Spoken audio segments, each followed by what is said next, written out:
ഞാൻ ഇന്ന് മാമ്പഴ പുളിശ്ശേരി ട്രൈ ചെയ്ത് കേട്ടോ. ഇടയ്ക്ക് ട്രെൻഡിങ് ആയിക്കൊണ്ടിരുന്ന കോവിലങ്ങളിലെ മാങ്ങാ പുളിശ്ശേരി. അപ്പോൾ ഇത് ഉണ്ടാക്കി നോക്കുമ്പോൾ രണ്ട് കാര്യങ്ങളുണ്ടായിരുന്നു. ഇത് കണ്ട വീഡിയോയുടെ കമൻറ്റ് സെക്ഷനിൽ ഓൾറെഡി രണ്ടാൾക്കാരുണ്ട്.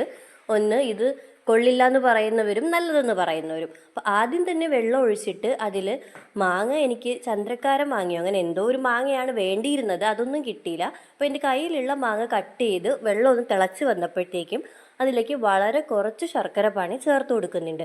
കാരണം മധുരം ഓൾറെഡി ഉള്ള മാങ്ങയാണ്, എനിക്ക് ചോറിനോട് അത്ര മധുരം ഇഷ്ടമല്ല.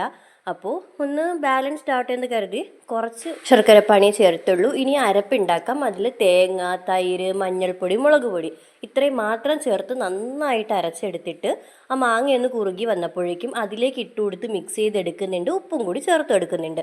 ഈ സമയത്ത് നെയ്യൊക്കെ ഒഴിക്കാൻ പറയുന്നുണ്ട്, പക്ഷെ ഞാൻ ചേർക്കുന്നില്ല. കാരണം അധികമായി പോയാൽ ചോറിനോട് ചേരുമെന്നൊരു പേടിയുണ്ടായിരുന്നു. കാരണം കമൻറ്റ് സെക്ഷൻ ഞാൻ നോക്കിയപ്പോൾ ആ വീഡിയോയുടെ താഴെ ഇത് പായസം പോലെയാണ്, ഡെസേർട്ട് പോലെ ഇരിക്കുന്നു എന്നൊക്കെ പറഞ്ഞ കുറേ കമൻറ്റ്സ് ഉണ്ടായിരുന്നു.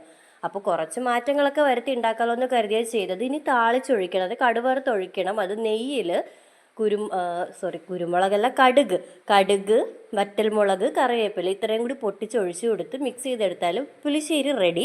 കുറുകിയിരിക്കണം എന്നാണ് പറഞ്ഞത്. ഇത് ഞാൻ ട്രൈ ചെയ്തിട്ട് എനിക്ക് തോന്നിയത് ഒരു മധുരമുള്ള പച്ചടിയൊക്കെ പോലെയാണ്. നമ്മൾ പൈനാപ്പിൾ പച്ചടിയില്ലേ, അത് കൺസിസ്റ്റൻസി കൊണ്ടാണോ മധുരം കൊണ്ടാണോ എന്നറിയില്ല, എനിക്കങ്ങനെയാണ് തോന്നിയത്. പിന്നെ മധുരം ഇഷ്ടമില്ലാത്തവർക്ക് ചോറിൻ്റെ ഒപ്പം ഇത് കഴിച്ചാൽ ഇഷ്ടപ്പെടുമോ എന്നുള്ള കാര്യം സംശയമാണ്.